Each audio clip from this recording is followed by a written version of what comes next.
Finally, I'm free to live like a human being. Ryan and Simon held me like a caged bird for years.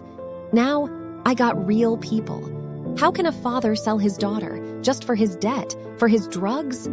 Simon didn't make any difference, but Blake and her family, especially Reynolds, made me realize what life looks like. Hey guys, my name is Emily. I live in San Francisco. I was 2 years old when my dad died. Being an attractive woman, my mother found a new husband in no time. But he was no alternative to my father. My mother used to tell me how caring my biological father was. Since I got conscious, I have observed my mother being a victim of domestic violence. That very junkie was a dog to me who constantly barked at Mom.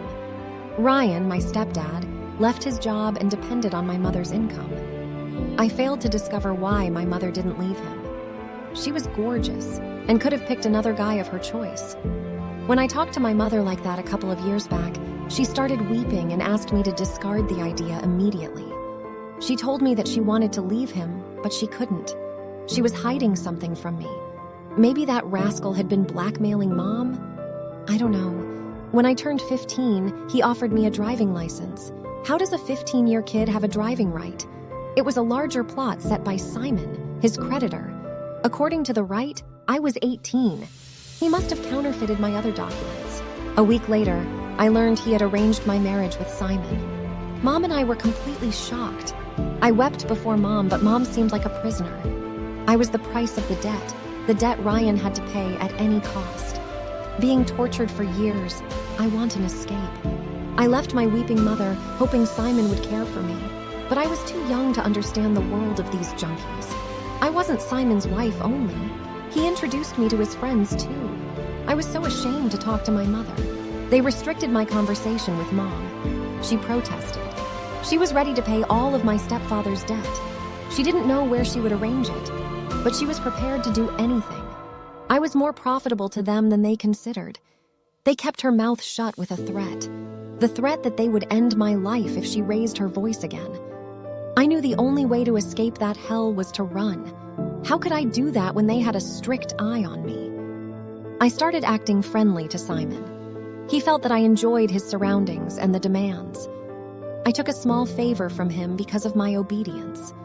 I was allowed to move outside, but only with one of his trusted guys. One day, while I was in the mall, I luckily saw a childhood friend of mine. I tricked the guy and approached Blake. I narrated my story and asked for her help. His father drove us home safely. Filing a complaint against them was futile. Simon had some strong connections in the network.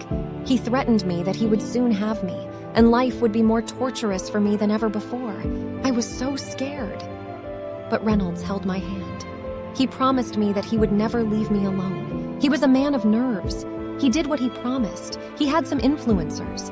They all started a social media campaign for me.